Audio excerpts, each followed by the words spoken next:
Assalamualaikum, salam sehat dan semangat.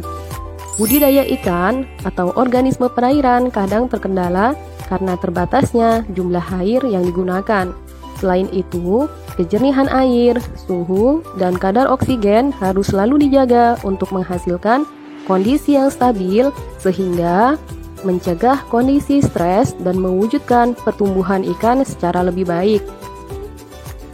Sehingga cara yang kami gunakan untuk mengatasi hal tersebut yaitu dengan menerapkan metode resirkulasi dengan aplikasi bakteri nitrifikasi, yaitu teknologi yang memanfaatkan kembali air yang telah digunakan dalam sistem produksi atau air bekas.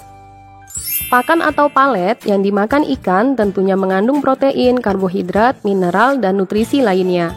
Ketika pakan tersebut disekresikan berubah menjadi kotoran padat yang dikeluarkan dari anus dan amonia dari insang. Selama beberapa waktu, kotoran padat ini melalui proses dekomposisi oleh bakteri, kemudian menghasilkan amonia yang harus segera disingkirkan dari kolam. Pada kegiatan kali ini, alat dan bahan yang digunakan adalah sebagai berikut, yaitu meteran roll, gergaji besi dan gagang gergaji, baut mur, mesin pompa akuarium, keran, sarung tangan, sambungan pipa berbentuk T, L, tiang rak besi, siku lubang, siku, seal tip, lem pipa, bak sebanyak 3 buah, jerigen sebanyak 3 buah, pipa, lem perkat pipa, dan gerinda. Kemudian, sistem resirkulasinya terdiri dari wadah budidaya atau tangki kultur, filter mekanik, biofilter, dan kemudian tangki penampungan atau disebut dengan settling tank. Sedangkan untuk komponen yang digunakan dalam filter, kita menggunakan ijuk atau bisa juga dengan menggunakan kapas atau spons, kemudian kerikil atau batu, dan arang yang aktif. Sekarang kita masuk ke tahap pengerjaan. Hal pertama kali yang harus dipersiapkan adalah alat dan bahan dan segala sesuatu yang dibutuhkan untuk merangkai peralatan sistem resirkulasi. Setelah itu, kita mulai merakit alat. Terlebih dahulu kita akan membuat rak besi siku lubang dengan rak 3 bertingkat. Rak pertama kita akan letakkan filter mekanik, kemudian rak kedua biofilter, dan yang terakhir kita letakkan tangki penampungan.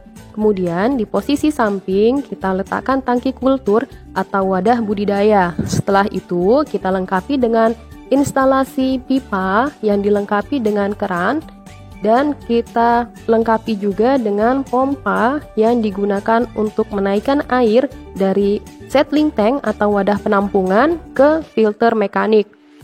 Cara kerja sistem resirkulasi adalah sebagai berikut.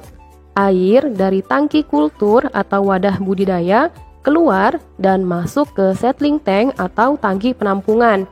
Kemudian dipompa naik masuk ke mekanik filter, lalu turun melewati biofilter. Selanjutnya masuk lagi ke tangki kultur. Begitu seterusnya.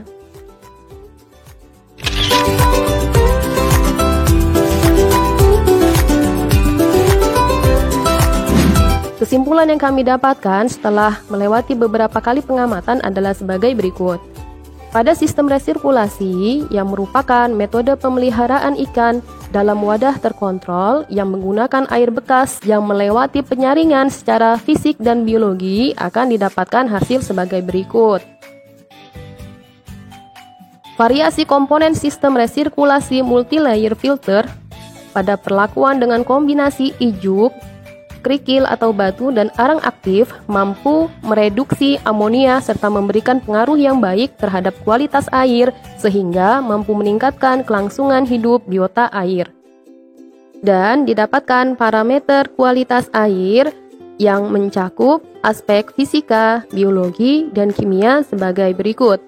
Sesuai dengan pernyataan Boyd tahun 1991, kisaran suhu yang baik untuk budidaya ikan yaitu antara 25 sampai 29 derajat Celcius. Sedangkan untuk tingkat keasaman pH berkisar 6-9. Sedangkan nilai oksigen terlarut yang baik untuk kepentingan budidaya ikan yaitu di bawah 4 ppm. Serta salinitas yang menunjukkan kadar garam terlarut dalam air, yakni mengacu pada kandungan garam dalam tanah. Pada aspek biologi ditunjukkan adanya keberlangsungan hidup biota atau organisme perairan.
Demikian hasil dari percobaan kelompok kami. Mudah-mudahan bermanfaat untuk kita semua. Terima kasih. Wassalamualaikum.